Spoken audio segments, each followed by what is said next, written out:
সরলতাকে পুঁজি করে আমাদের বারবার ক্ষতিগ্রস্ত করেছে। আলেম সমাজের নেতৃত্বে এবং হাফেজেরা কাতারে কাতারে জীবন দিয়ে ব্রিটিশের কলোনি থেকে এই দেশের স্বাধীনতা এনেছিলেন। ইন্ডিয়া গেটে যত স্বাধীনতাকামীদের নাম লেখা রয়েছে সেখানে ভারতের স্বাধীনতায় ৭০% মুসলমানদের আত্মোৎসর্গ করেছে, জীবন দিয়েছে, শাহাদত বরণ করেছেন। এটা আমার গল্প কথা নয়। যারা চিকিৎসার জন্য ইন্ডিয়াতে গেছেন, দিল্লি গেটে যে আপনারা যদি নামগুলো একবার পড়ে আসতে পারেন তাহলে আপনার কাছে আপনার যে গর্ব হবে যে ভারতের স্বাধীনতার জন্য আলেম এবং আমাদের হাফেজরা কি জীবন বিসর্গ করেছেন। আর একবার এই স্বাধীনতা, গরিব মানুষের অবদান, ৭১-এর মুক্তিযুদ্ধে আমাদের স্বপ্ন দেখালো যে ৪ আনা সের চাল, ৬ আনা দৃষ্টি কাগজ, গরিবের সব ছেলেমেয়েরা চাকরি পাবে, দেশ হবে সুজলা সুফলা সোনার বাংলাদেশ। আমরা কাতারে কাতারে স্বাধীনতার সমর্থন দিলাম, কেউ অংশগ্রহণ করলো, আমাদের বহু মানুষ জীবন দিলেন। স্বাধীনতার পরে ৪ আনার চাল ১০ টাকা হয়ে গেল, নুন আর খুন সমান হয়ে গেল, দেশে কোনো নিরাপত্তা ছিল না, জান এবং মাল এবং মেয়েদের নিরাপত্তায় আতঙ্কে অভিভাবকরা তটস্থ থাকত। আর পাবনা জেলায় আর একটা ব্যতিক্রম ছিল, ১৯টি রিজার্ভ ক্যাম্প ছিল। গভীর রাতে কার ঘরের কার ছেলেকে ধরে নিয়ে যাবে এর কোনো ঠিক ছিল না, দেশে কোনো প্রশাসনও ছিল না। গভীর রাতে আর্তনাদ শুনতাম মানুষের শেষ আকুতির, হে আল্লাহ আমাকে বাঁচাও, আমার প্রাণ রক্ষা করো। কারোই পক্ষে আত্মীয় পরিজনরা আশপাশে ঘুরলেও কেউ তার কাছে যেত না, এমন দুঃশাসন আমরা দেখেছি। আর গত ১৭ বছর আমরা একটা জুলুমের মধ্যে ছিলাম। এই জুলুমে বহু ওয়াজিয়ানদেরকে মঞ্চ থেকে ধরে নিয়ে গেছে পুলিশ, হ্যান্ডকাপ দিয়ে, মাজায় দড়ি দিয়ে, মাসের পর মাস, বছরের পর বছর কারাগারে নিক্ষিপ্ত করেছে। এই যে অপমান এবং অসম্মানের অভিশাপ আল্লাহর দরবারে পুঞ্জীভূত হতে হতে হতে হতে এমন পাপিষ্টের বিরুদ্ধে এমন লাঞ্ছনাপূর্ণ শাস্তি আসলেন যে সব অংশে তারা বিতাড়িত হয়ে গেল।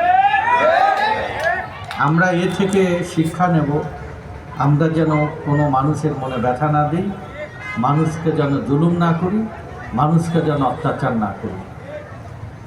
আমি আরেকটি উদাহরণ আপনাদের দেব, নিজেদের শক্তিতে, নিজেদের বলে বলিয়ান হওয়ার জন্য। আপনারা অটোমান সাম্রাজ্যের নাম শুনেছেন, মুসলিম খেলাফতের নাম শুনেছেন। সেই আমাদের তুরস্ক, যেটা তুর্কি সাম্রাজ্য যেটা ছিল, সেই তুরস্ক থেকে যে অটোমান সাম্রাজ্য গড়ে উঠেছিলেন তার বিস্তৃতি ঘটেছিল গোটা আফ্রিকা, গোটা ইউরোপের অর্ধেক অংশ আর গোটা এই এশিয়া এই সাম্রাজ্যের অধীন ছিল। ১২০০ বছর মুসলমানরা দোদণ্ড প্রতাপে পৃথিবী শাসন করেছে। আর এই ভারতবর্ষ যেটা এখন এই যে দেশ, এই দেশে ৮০০ বছরের মুসলমানরা শাসন করত। আজকে এই দেশের মুসলমানদের সংখ্যা বাংলাদেশে প্রায় ১৮ কোটি, পাকিস্তানে ২৫ কোটি, ভারতে ৩০ কোটি, ২৫ কোটি, ৪০ কোটি। সেখানকার সংখ্যা প্রকাশ করে না। যদি আমরা ৩০ কোটিও ধরি, ৩০ কোটি আর ২৫ কোটি, আর এখানকার ১৫ কোটি, ৬৫ কোটি এই ভারতবর্ষের মুসলমান। যখন মুসলমানরা এই ভারত শাসন করেছে ৮০০ বছর, তখন ছিল ১০% মুসলমান। এখন মুসলমানের সংখ্যা হচ্ছে ৬৫ লক্ষ থেকে ৭০ লক্ষ। কিন্তু আমরা সূর্যে, বীর্যে, জ্ঞানে, বিজ্ঞানে, ক্ষমতায় অনেক মজুর হয়ে গেছি, মাজুর অবস্থায় পড়ে গেছি। আমাদের এই যে দুর্বলতা, জ্ঞানহীনতা, আমাদের নৈতিক মূল্যবোধের দুর্বলতা, এই দুর্বলতার কারণে আমাদের শক্তি ক্ষয় হয়েছে এবং আমাদের সকল ঐশ্বর্য আজকে বেহাত হয়ে গেছে।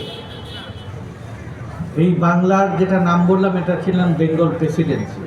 বেঙ্গল প্রেসিডেন্সি পৃথিবীর প্রথম থেকে সপ্তম অর্থে, সামরাস্ত্রে, প্রাচুর্যে, সংস্কৃতিতে, বিদ্যায়, বুদ্ধিতে এই দেশ ছিল অগ্রগামী।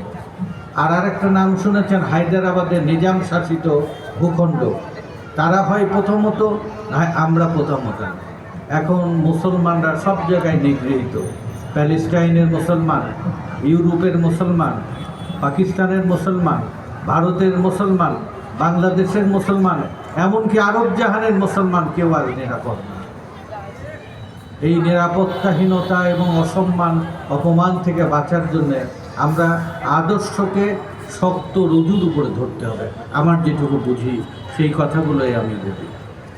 তা আমি পাবনায় সন্তান, আমাদের প্রফেট বলেছেন, চ্যারিটি বিগেন অ্যাট হোম। তুমি দান এবং সাহায্য শুরু করো তোমার ঘর থেকে, তোমার প্রতিবেশীদের দিকে। তো আমি বাংলাদেশেরই নাগরিক, ছোট্ট দেশ, আমরা বাংলাদেশেরই বাস উপযোগী নিরাপদ একটি দেশ গঠন করা দরকার। এদেশের প্রতিটা মানুষ যেন নিরাপদে অন্ন, বস্ত্র, শিক্ষা, চিকিৎসা, বাসস্থান, যান এবং মালের নিরাপত্তা এবং শ্রমের মজুরি পায়। এটাই হচ্ছে আদর্শ রাষ্ট্র। আমরা সেই আদর্শ রাষ্ট্রটা, দেশটা গঠন করতে পারছি না। এই আদর্শ রাষ্ট্রের জন্য 47 সালে আলেম এবং আমাদের হাফেজেরা জীবন দিয়েছে, 71-এর মুক্তিযুদ্ধেও জীবন দিয়েছে। এবারেও যে লড়াই হলো ফ্যাসিবাদের বিরুদ্ধে, 2 সহস্রাধিক তরুণ, শ্রমিক আর ছাত্ররা জীবন দিল একই লক্ষ্যে, বৈষম্যহীন বা উপযোগী বাংলাদেশ গঠনের জন্য। আমি এই কথাগুলো বলছি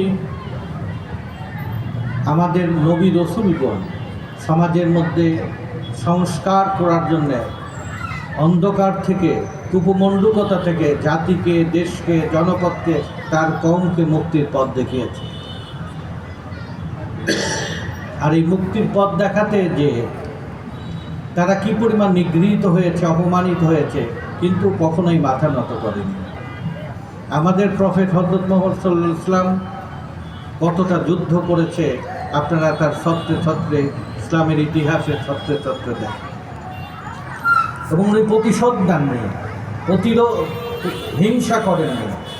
যে চরম শত্রু তার দণ্ড দেওয়ার জন্যে, তাকে অপমানিত করার জন্যে চেষ্টা করেছে, তাকেও তিনি ক্ষমার উদার্যতা দেখিয়েছেন। আমরা তার উম্মত হিসাবে আমরা সৌভাগ্যবান। এই সৌভাগ্যবানের আরেকটি উদাহরণ আমি দেব, দিয়ে আমার কথা শেষ করব। এই জগৎ সৃষ্টির আগে পরিপূর্ণ জগৎ করার জন্য আল্লাহ পাক পাহাড়, পর্বত, সাগর, মহাসাগর, মরুভূমি, নদীনালা, গাছপালা, পশু পাখি সব কিছু সৃষ্টি করার পর জগৎকে পরিপূর্ণ করার জন্যে তার ফেরেশতাকুলকে ডেকে বললেন যে আমি জগৎকে পরিপূর্ণ করব মানুষ সৃষ্টি করে। ফেরেশতারা নূরের তৈরি, আর জিন জাতিরা হচ্ছে আগুনের তৈরি। আর আমি শ্রেষ্ঠত্ব দেব মানুষকে, তাকে আমি মাটি থেকে তৈরি করব। আল্লাহর দরবারে কিছু বিতর্ক কথা হলেন যে প্রতিটা ফেরেশতা তো ভবিষ্যৎ বক্তা জানেন, আগামী দিন বা 100 বছর পরে কি হবে সেটা যেরকম সৃষ্টিকর্তা জানেন, তার ফেরেশতাকুলও জানেন কিছুটা অংশ। এবং এই ফেরেশতাকুলের মধ্যে যখন বিতর্ক করলেন যে মানুষ তো ফিতনা করবে, অশান্তি তৈরি করবে, রক্তপাত ঘটাবে, তখন বললেন আমি যা জানি তোমরা তা জানো না। সব নূরের ফেরেশতারা সব নীরব হয়ে গেলেন, আল্লাহর আদেশকে মাথা নত করে মান্য করলেন। মুখে মুখে বিতর্ক করলেন জিন জাতির প্রতিনিধি, আগুনের তৈরি ইবলিস। আমি ঠিক বলছি তো? ইবলিস বিতর্ক করলেন, একবার না বারবার বিতর্ক করার পরে ওনাকে যখন তাকে শান্ত হতে বললেন, তারপরেও বিতর্ক করলেন যে আমি আগুনের তৈরি, আমি কেন মাটির তৈরি মানুষকে সেজদা করব? সমস্ত নূরের তৈরি ফেরেশতাকুল সেজদা মেনে নিলেন, কিন্তু ইবলিস মানলেন না। ইবলিসকে আল্লাহ অভিশাপ দিলেন এবং স্বর্গ থেকে, বেশ থেকে তাকে বিতাড়িত করলেন এবং বিতাড়িত শয়তান নামে তাকে আখ্যায়িত করলেন। তুমি বের হয়ে যাও বিতাড়িত শয়তান। উনি আল্লাহর কাছে ফরিয়াদ করে বললেন যে আপনি মানুষকে এত শ্রেষ্ঠত্ব দিচ্ছেন, আমি মানুষকে এই দুনিয়া লয় হওয়া পর্যন্ত আমি মানুষকে বিপদগামী করতেই থাকবো। এটাও আল্লাহর সাথে চ্যালেঞ্জ। তো বললো তুমি চেষ্টা করো, তুমি কত মানুষকে বিপদগামী করবে, আমার দয়ার এই অফুরন্ত ভাণ্ডার থেকে আমি তত মানুষকে ক্ষমা করব। কোনো মায়ের সন্তান হওয়ার আগে যদি মৃত্যুবরণ করে, আল্লাহ তাকে ভেস্তে নসিব করে। যত আপনাদের এই যে আগে যে মহামারী হতো, দুর্ভিক্ষ হতো, এই যে সর্বশেষ মহামারী হয়ে গেল দুনিয়া জোড়া, এই যে করোনা, সমস্ত মহামারীতে অ্যাক্সিডেন্টে আগুনে পড়ে যত মানুষ মারা যায় তাদেরকে আল্লাহ ক্ষমা করে দেন, ভেস্তে নসিব করেন। এরপরেও বলছে নবীর উম্মতদেরকে আল্লাহ শেষ উম্মত পর্যন্ত তাকে ভেস্তে না নিয়ে আমাদের নবী সে তাকে তখন বারবার আহ্বান করবে যে প্রথম নবীকুলের নবী হযরত মুহাম্মদ সাল্লাল্লাহু আলাইহি ওয়াসাল্লামকে ভেস্তে ডাকবেন, বলবেন যে আমার উম্মত, আমার উম্মত, আমার উম্মত, ইয়া উম্মতি, ইয়া উম্মতি, ইয়া উম্মত। এমন নবীর আমরা উম্মত হিসাবে আমরা আল্লাহর প্রতি অনুগত্য এবং তার পথ অনুসরণ করাটা আমাদের কর্তব্য। আমি এইখানে ছোট্ট একটি কথা বলবো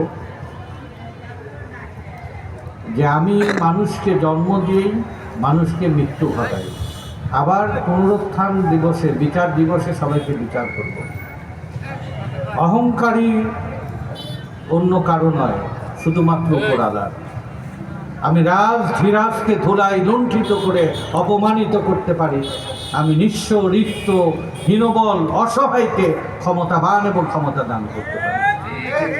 আমারই হাতে ক্ষমতা, আমারই হাতে জীবন মৃত্যু, আমার হাতে সম্মান, অসম্মান এবং নেতৃত্ব।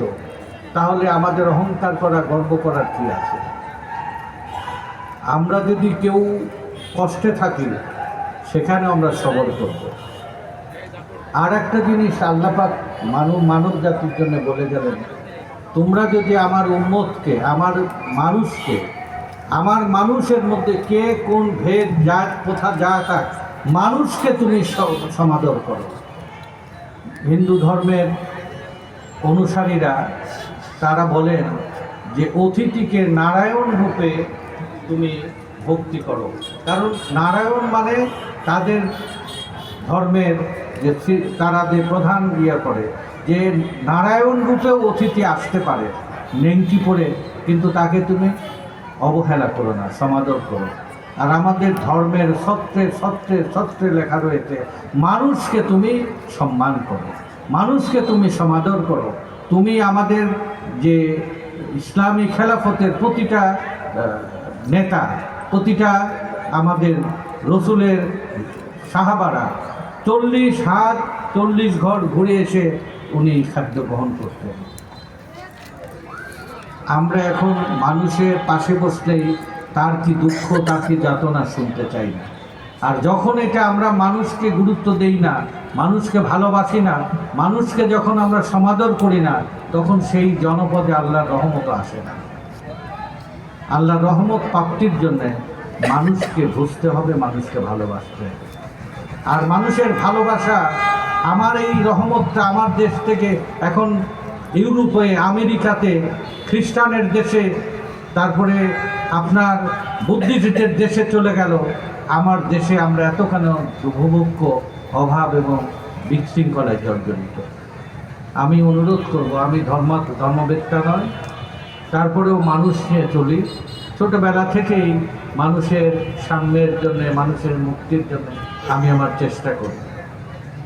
পরিণত বয়সে আমাকে জেলখানায় বন্দি করে রাখা অবস্থায় আমি কোরআন শরীফ পাঠ করার আল্লাহর সুযোগ দেয় এবং নামাজ যে শুরু করেছি এখনও পর্যন্ত 5 ওয়াক্ত নামাজ, কখনো কখনো কাজের ফাঁকে আটকে গেলেও মনে হয়নি যে গত এই আমার কোনো নামাজ ছুটে গেছে।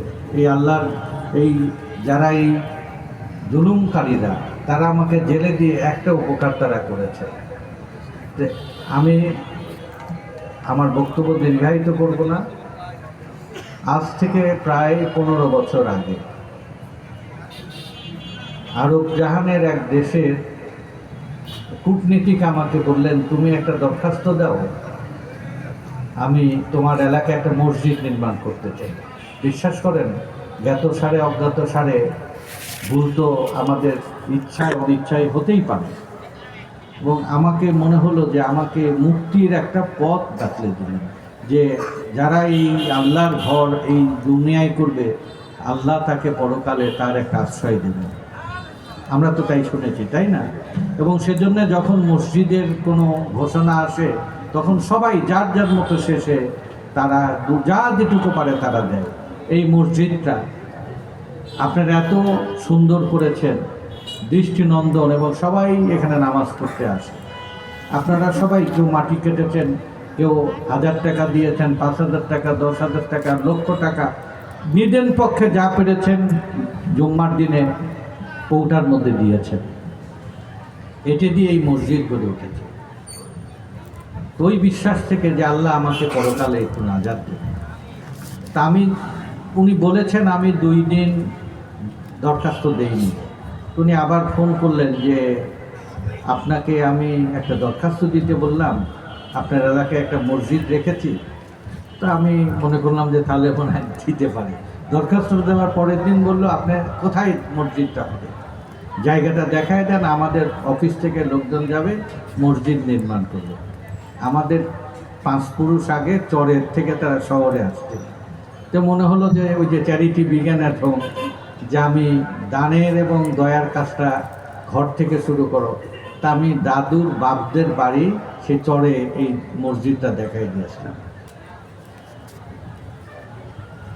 এত বড় মসজিদ করবে আমি কল্পনাও করিনি। মসজিদটা হয়ে যাওয়ার পর সেই তাদের দেশের বিদেশি কূটনীতিক আসলেন, সব গোটা চরের লোক আসলেন, মসজিদ শুরু হলো। আমার মধ্যে এক ধরনের নেশা আসলো যে আবার এটা দরখাস্ত দিই। এই কাজটি পাবনায় একসময় মৌলানা আব্দুল সোবহান সাহেব করতেন। স্কুল বানানো, কলেজ বানানো, মসজিদ বানানো, এতিমখানা বানানো। তো মৌলানা আব্দুল সোবহানের ছেলেরা সবই আমার খুব ঘনিষ্ঠ। তো মুরব্বিকে আমরা পারিবারিকভাবে সম্মান করতাম। এবং একটা ঘটনা আমি দেই, যে আমি বিএনপি আমাকে মনোনীত করেছিলেন 2001 সালে। তো মুরব্বি বললেন যে আমি ভোট করব। তা আল্লাহ আমাকে এই সবরটুকু দিলেন যে চাচা আপনি করেন, আমি ছেড়ে দিলাম। আমাকে মনে হয় আল্লাহ এই সিদ্ধান্ত নেওয়ার যে সুযোগ দিয়েছিলেন।